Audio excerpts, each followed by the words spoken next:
He hasn't heard a rational answer. I've been on here for a few years myself, and I haven't heard a rational answer. So at some point you have to ask yourself, why can't we get a rational atheist, a rational defense of atheism? Why can't we get it?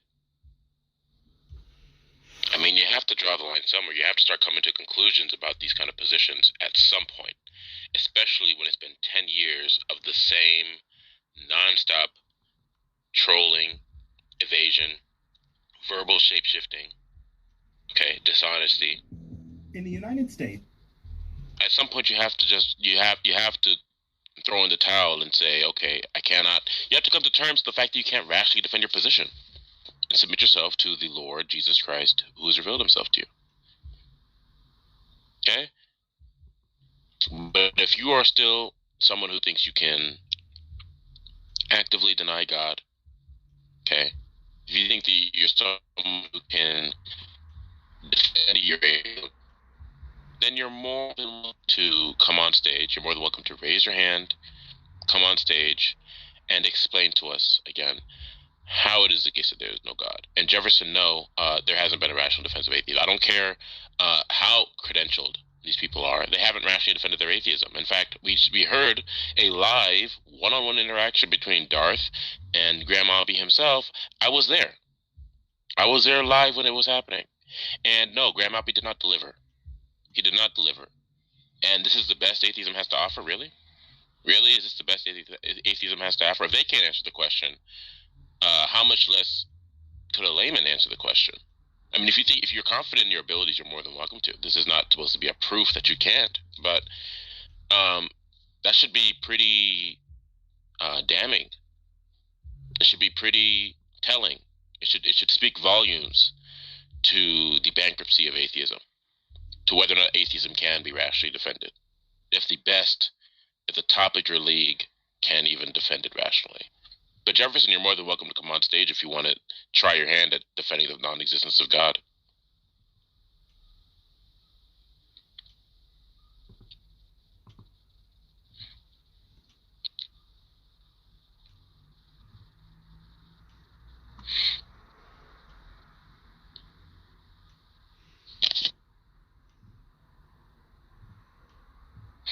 All right. Now it looks like most of you are atheists.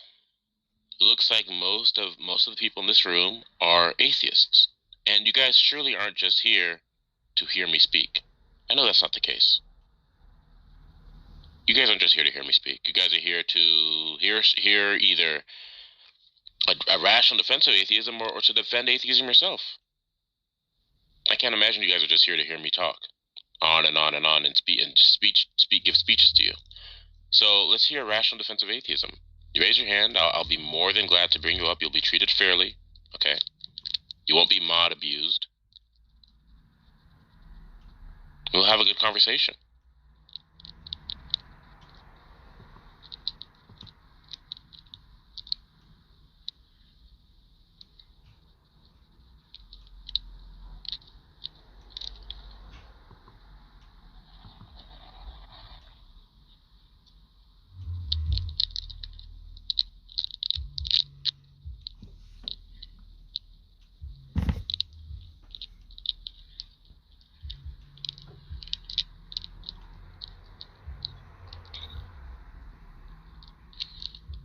All right.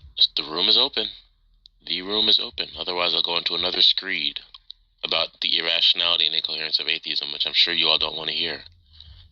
So the room is open. The hand raising is open for everyone.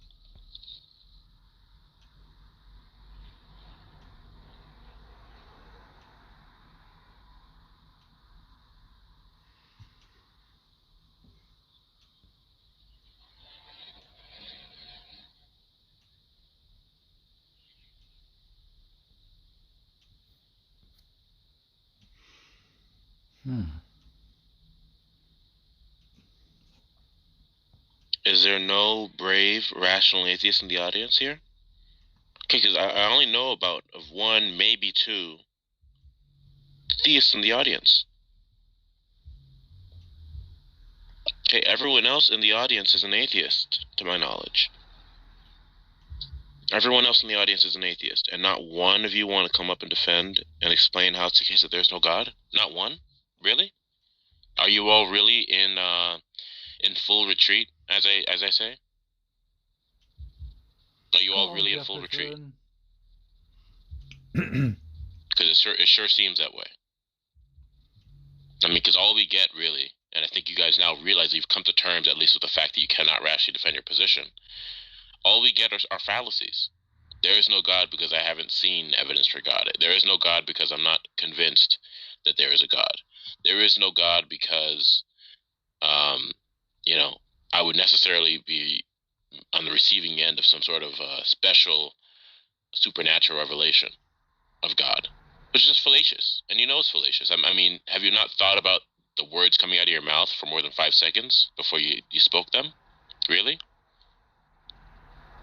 I mean, I don't know of anyone who knows the first thing about logic or the first thing about arguments that would make those kind of silly, just elementary mistakes. I mean, is this really the best you have? Is this really the best that you have to offer?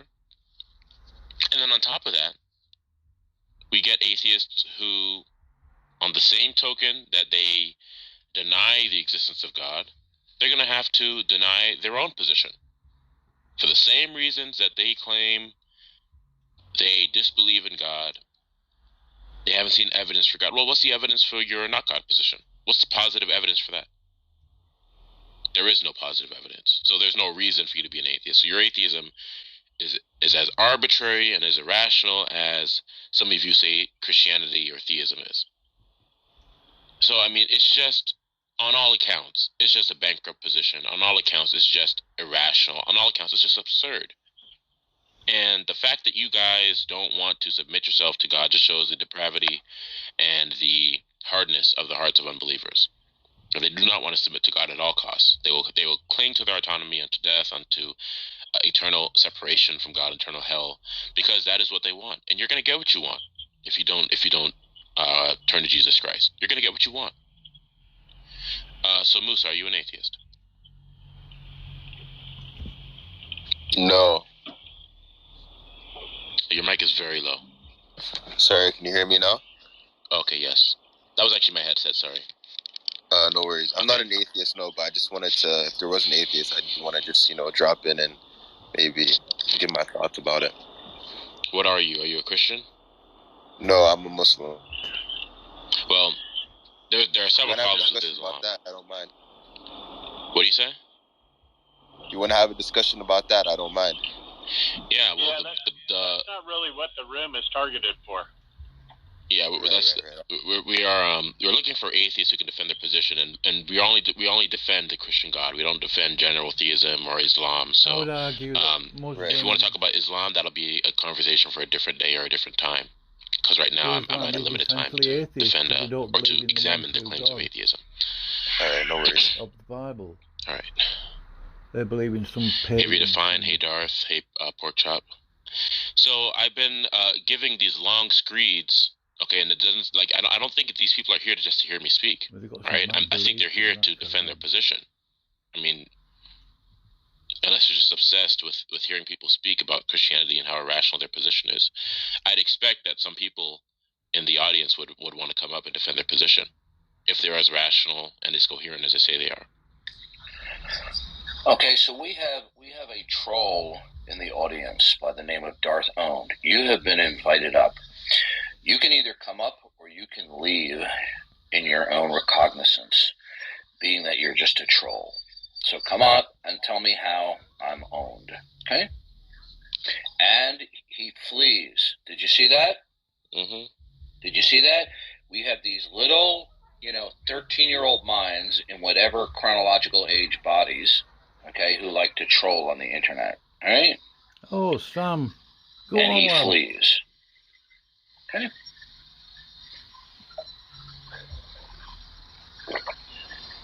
He'll be back, Darth. They have multiple accounts. He'll just come in and listen under another account.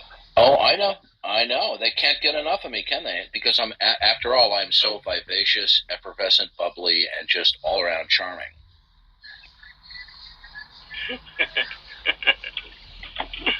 And if you want to ask me how I learned to be this way, I got it from everything you could possibly want to know about being charming by Porkchop. Well, you forgot extremely humble. And extremely humble, yes. I mean, I don't know who the atheists are kidding themselves. Every time we debate them in other rooms where they control, they just obfuscate, they rabbit trail, they bicker. Okay? If they really had a rational basis for their not godism, they'd give it instead of the shenanigans that they perform. Is there any atheist in here in the audience who has balls who will come up and explain why there's no God? You know, they're even mimicking the titles of a room, like they'll do a disembodied mind exists because. I mean, this is how childish these people are. It's because they know they can't defend their position, so they have to start these rooms where they kind of, coddle themselves and turn for themselves. An unembodied mind that is characterized as being ultimate, eternal, right? The ground of all being and a mind exists because it is self-contained, it is non-derivative, and it has taken, or I could say he has taken the initiative to reveal himself through all facts in creation, right? And he's revealed himself through human history. That is how it exists. Now, the fact that the atheists say, well, that I don't accept that, say, fine, I don't accept your rejection either. So let's continue to dialogue about what are the consequences of either position. And no, it's not consequentialism. What we're showing is that God has revealed himself, and because of your own sinful disposition and bias, you want to preserve your autonomy of reason, you suppress the truth and unrighteousness. You say, oh, no, God's not revealed by this stuff. Say, good, make your case. Okay, we make a case for why facts reveal God. You guys don't make a case for how facts don't reveal God. Come on up, atheistic. Come on up, AJ. Let's see if you can talk like an adult without trolling. Come on up here, I'll invite you up. Let's see if he has the intestinal fortitude to come up. Probably not, because usually in the past he's trolled. Darth, I wonder if I can get your thoughts on something while we're waiting for these people to come up. What would you think if we were to, or if I was to try to make an argument or make a point that the implementing time would lead to an infinite regress when you consider things like the Grim Reaper paradox. And the argument would be that time exists in a realm that is secondary, and the primary realm would be outside of time. Because when you invoke time, it creates problems. Well, first of all, about that? Just defining time is a bit problematic. Okay, so we use various descriptions and terms like temporality, things like that. I think it would just be best, like R.T. Mullen says, is to say that there's something that is eternal without beginning and is enduring and gives rise to the succession of events. And if somebody is going to reject that, well, then the point is appealing to an infinite regress doesn't solve the problem, because why does the whole set even exist? Right? Right. So if we were to say that that time, however it is defined, is just a construct by man, maybe, and that it leads to problems. A basic dictionary definition of time is the indefinite progress of events. It's how we qualify or quantify, if you will, change, right? Yeah, Now- because what I'm trying to do is trying to put together, like the problems that you have when you invoke, things that are material coming from something that's material. It has to come from something not material. And the same with time. I would say, like, when we construct this thing called time, it creates a problem, and so therefore, Yeah. the primary realm, whatever that might be, would be something that is not bound by this construct of time. Just like the mind, or just like Right. anything physical. Well, look. The unbelievers simply do not care about rationality. They pay lip service to it, like that bloviator, Matt Dilla bloviator, where he says, "I want to believe as many true things as possible and as few false things as possible."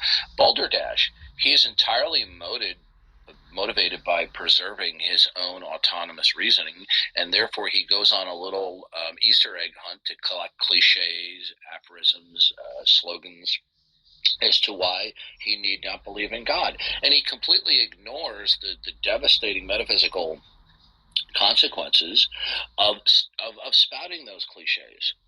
I mean, these people are, look, I'm gonna give it to you straight, right? They're liars. Okay, every single one of them, even the professional atheists with PhD, they're liars, right? How do I know that? Because all you have to do is ask them a few simple, circumspect questions, okay? Succinct questions, and watch how they try to squirm out of it. That's why we have such relatively few atheists that are willing to come up on stage. And those that do, for the most part, they're either just blatant trolls or they just engage in passive aggressive antics.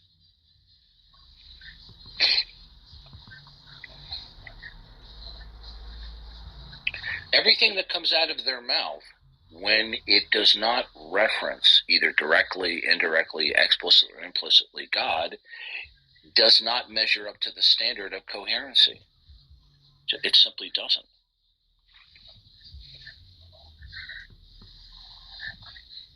It's like Graham Oppy when he says, well, there's God in the natural world versus just the natural world. But he wants to believe that that God could be surgically removed or added, conceptually. Well, this is ridiculous. How is the natural world, where does it get coherency and intelligibility when you don't have a concrete universal? Okay?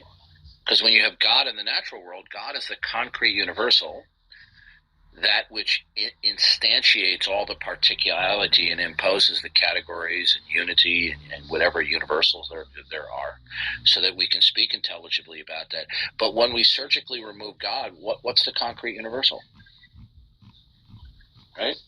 They want to believe that they can just simply predicate, without invoking a concrete universal. Well, good luck doing that. But they don't care. They're shameless. They have one prime directive, to use a Star Trek metaphor. They want to preserve their autonomy of mind and reason at all costs.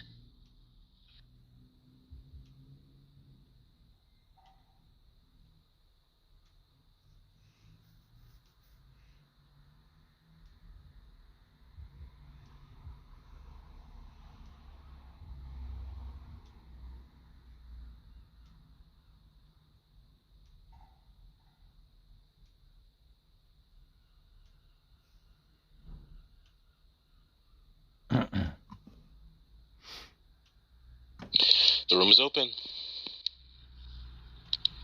and it still looks like AJ has not accepted your invite. Well, because all AJ has is trolling. What is he going to put on the table? Some intellectual response? As Elastigirl said in The Incredibles, I don't think so. Which one of you was it, or it could have been somebody else, that had the interaction with Michael, the Canadian atheist, yesterday? Jay. That was Tom Locke. Oh, excuse me. Yeah. Jay was in the room. Yeah, Michael is a pathological, habitual deceiver. He is the king of dodgeballs and rabbit trails. He will monologue you to death. Yeah, it's really hard to listen to him. It's painful. Now he's doing this shtick that he refuses to talk to me because I'm allegedly somehow mistreated him, which is an out-and-out lie. This is a complete kabuki dance, trying to hide behind the fact that I ask refined questions that he can't escape. Yeah, just go to the Praise I Am channel on YouTube. Take a look at the second encounter between Darth and Michael the Canadian Atheist. He, by choice, became catatonic. Because I pointed out to him, you see, what he always does is, when you ask him to support his global atheism, he immediately baits and switches to local atheism. Well, which God are we talking about? Okay, because... Yeah, he did that in your modern day debates. Yep. That's what he does. And then he wanted to words that he was already using within context. When you use them to pose a question to him, he wants to argue over the definitions of words again. Right, words that he's already used himself. Right. Yeah, you see, this is why they're pathetic and they're a laughing stock, is because all they've got is they've appropriated one skill. It's called bickering. Okay, just bicker. Yeah. Well, it's funny. They'll turn around and they'll say, well, I don't know if God exists. Well, how is it that you don't know? Well, what do you mean by no? Yeah. Mm-hmm. Yeah, I mean, we're really dealing with adult men who have the minds of pot-smoking teenagers.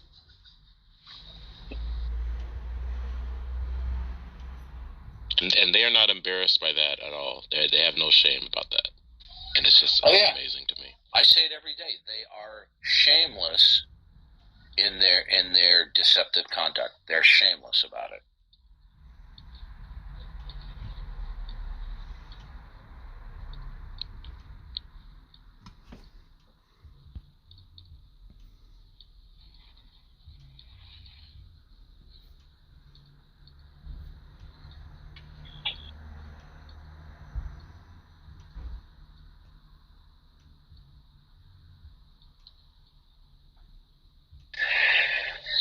All right, I'll be back. Well, we have about 10, maybe 15 minutes, and not a single atheist has come up to defend their atheism. I wonder why that is. Now, are we going to get anyone in the next 10 minutes to defend atheism? Rationally, coherently, non-fallaciously? Are we going to get anyone of the sort? No, I don't think that will happen. But, of course, there are many atheists in the room who think that atheism is rational. In fact, a lot of them think and present themselves as people, and they hold to a position that is the height of rationality. They only take the evidence where it takes them. Okay, they only go as far as the evidence will take them, and aside from that, as Matt Dilla Beloviator says, they don't want to believe. They want to believe as many true things as possible, and not believe as many false things as they can. So, if you hold to that kind of position, and if you're really consistent, and if you believe that your atheism is and can be rationally defended, you're more than welcome to raise your hand. Okay, I'm more than willing and able to hear your case for atheism. Now, is my confidence that you are going to fulfill that, is it high? No, of course not. Why not? Well, for one, because God has revealed that no one is going to have an excuse, that he has revealed himself to all men. Okay, and the second reason is because of our survey of atheists through the years, when we're asking them simple, clear questions in plain English, and we ask them to defend their position, and they can't do it. They cannot rationally, intelligently, non-fallaciously defend their atheism. And at some point you have to ask yourself why that's the case. Okay? After 10 years of doing this, combined, me, Darth, the people in this room, Porkchop, Redefine, Tonlock, Okay, the others, over the course of 10 years, all of us cumulatively have asked atheists the same question. How is it the case that there is no God? And have we heard a rational, legitimate answer to that question? No, we have not. No, we have not. And the fact of the matter is that they can't do it. You're incapable of doing it. And you still do. And in the face of that, in spite of your quote-unquote rationality, in spite of your quote-unquote just your inquisitiveness, you just want to search for the truth. In spite of that, you don't reject your atheism and turn to the God who you know exists and who's revealed himself to you. In spite of that. So what does that say about your position? What does that say about you as a person who claims to be rational and only take the evidence where it leads them? What does it say about you as an atheist? Well, it says that you're cowards. It says that you are not as rational as you say you are, and it says that you cannot defend your position. And if you have any integrity, if you have any self-reflection, if you have any shame about that, you would turn to the God who you know exists. But for most of you, that's not the case, unfortunately. But yet again, the room is open. We are all here, ready and willing to hear your case for the not God worldview. More than willing to hear that.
Oh, sorry. All right, the time is ticking. I'm only going to be here unless the room. I think the room's going to. I'll close down the room in about 5 minutes. No atheist want to answer. And as of yet, we haven't heard a rational defense of atheism. Okay. So are we going to let this room close down without a single rational defense of atheism? Is that what's going to happen today? Is that how you guys want to be perceived? Okay, because you guys present yourself as the height of rationality. You present yourself as logical thinkers, as rational thinkers. Is this how you want to be portrayed, as people who cannot defend their position when they're being openly and honestly challenged to do so, to present their case?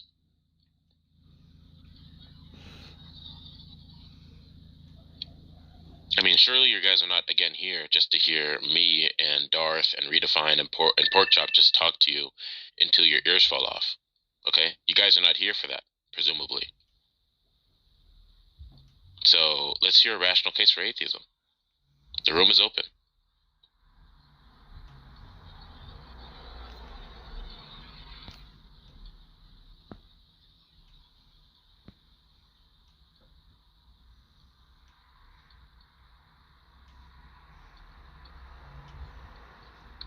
I mean, the way I see it, this really just goes to show that atheists are just incapable when it comes to their position. That's what it tells me.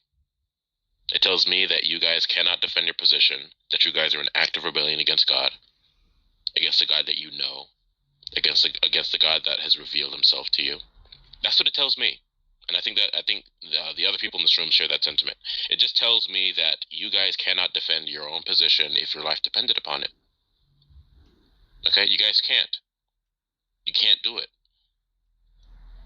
So this is an invitation, okay, because you guys know, because you know that God exists, because you know that your atheism is bankrupt.